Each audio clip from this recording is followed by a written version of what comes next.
Mabuhay Philippines! Welcome sa aking YouTube channel. And also, please hit the notification bell para ma-update kayo kung mayroon akong paparating na videos. Kaya, subscribe now! Mabuhay Philippines! My number 10 tourism video. Ang number 10 para sa akin ay yung kay Maria Isabel Pelayo, Miss Universe Philippines 2024 from Davao City. Sinimulan niya ang kanyang tourism video sa pamamagitan ng pagpapakilala sa lungsod ng Davao. Pinakita dito ang pagiging maunlad na lungsod. Pinakita agad niya ang tatak ng Davao, ang masasarap na prutas na durian at pomelo at iba pang delicacies na matatagpuan dito. Highlighted rin dito ang Chocolate Museum na tanging sa Davao lamang matatagpuan. Sa Davao din matatagpuan ang pinakamalaking taniman ng kakao. Isa sa may pagmamalaki ng Davao ay ang Kadayawan Festival. Street food na mabibili sa murang halaga doon lang sa Davao nila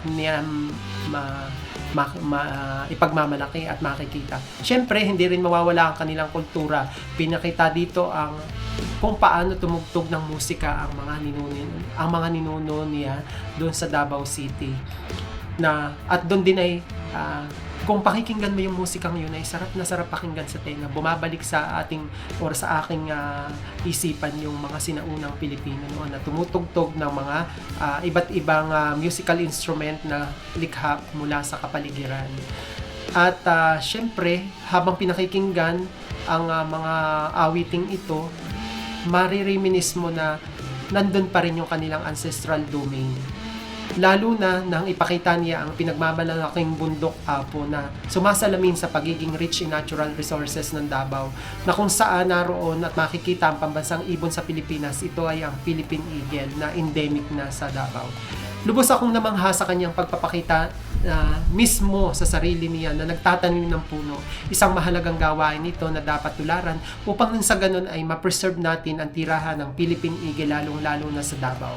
Truly, ang Davao ay maunlad na lungsod at sa kabila ng kaunlaran nito ay hindi kinakalimutan ang kulturang kanilang pinagmulan.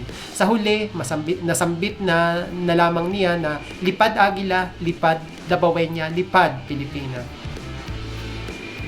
At yun lang guys, ang topic natin ngayon. At kung hindi ka pa nakakapag-subscribe at bago ka pa lang sa aking channel, ay huwag mong kalimutang i-click ang subscribe button para updated kayo sa aking mga susunod na videos. Bye-bye! Kita-kits tayo muli!